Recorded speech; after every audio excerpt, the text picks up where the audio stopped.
আমরা এখানে তথাকথিত কোনো গণতান্ত্রিক আন্দোলন করতে আসি নাই। আমরা এখানে কোনো ইলেকশন করতে আসি নাই। আমরা এখানে নতুন কোনো রাজনৈতিক দল ঘোষণা করতে আসি নাই। আমরা এখানে কোনো রাজনৈতিক দলের লেজুর বৃত্তি করতেও আসি নাই। আমরা যারা এখানে হাজির হয়েছি একমাত্র আল্লাহ এবং তার রাসূলের মহব্বতে হাজির হয়েছি। আমরা যারা এখানে হাজির হয়েছি শুধুমাত্র এক আল্লাহ এবং তার রাসূলের প্রেমে হাজির হয়েছি।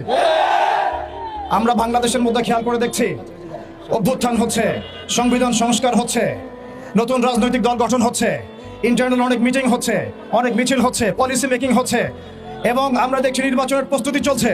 কিন্তু 16 কোটি বাঙালির, 16 কোটি মুসলিম দেশের, 16 কোটি মুসলিম জনতার এই বাংলার মাটিতে সাতেমে রাসূলদের বিচারের কোনো ব্যবস্থা গ্রহণ করা হচ্ছে না। তার মানে কি আমরা ধরে নিব যে সাতেমে রাসূল এই ইস্যুটি এবং মুরতাদ এই ইস্যুটি, ব্লাসফেমির এই ইস্যুটি আপনাদের কাছে রাজনীতি, অর্থনীতি, সংস্কৃতির চাইতে গৌণ বিষয়?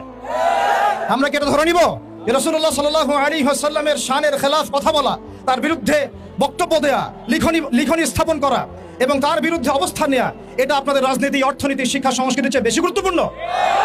যদি এটা আপনারা প্রচার করতে চান এবং এটা প্রমাণ করতে চান, তাহলে বাংলার তাওহীদের জনতা কিন্তু চুপ করে বসে থাকবে না।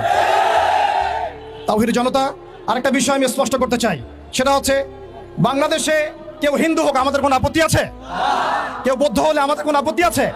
কেউ খ্রিস্টান ধর্মাবলম্বী হলে আমাদের কোনো আপত্তি আছে? কেউ যদি নাস্তিকও হয়ে যায় আমাদের কোনো আপত্তি নাই। কিন্তু নাস্তিকতার দোহাই দিয়ে সেই লেভেলকে ব্যবহার করে যখন আপনি আল্লাহ এবং তার রাসূলের শানে কটূক্তি করবেন, আমাদের আপত্তি তখনই আমরা ঘরে চুপ করে বসে থাকবো না ইনশাআল্লাহ। আপনি নাস্তিক হয়ে জাহান্নামে যান, আমাদের কোনো আপত্তি নাই। কিন্তু নাস্তিকতার আদলে আপনি মুসলিমদের সেন্টিমেন্টে আঘাত করতে পারেন না। আপনি কোন ধর্মের তাবেদার হয়ে ইসলাম ধর্মকে কটূক্তি করতে পারেন না। আপনি ইসলাম ধর্মের এবং তাওহীদি জনতার সেন্টিমেন্টে আঘাত করতে পারেন না। আমরা নবী সাল্লাল্লাহু আলাইহি ওয়াসাল্লামের স্পষ্ট হাদিস শুনিয়েছিলাম, আপনাদের সবার মনে আছে, মান সাব্বা নাবিয়ান ফাকতুলু, মান সাব্বা নাবিয়ান ফাকতুলু, মান সাব্বা নাবিয়ান। এখন আপনারা সবাই জানেন এই দায়িত্ব কার উপর বর্তায়? এই দায়িত্ব বর্তায় আমাদের সরকারের উপরে।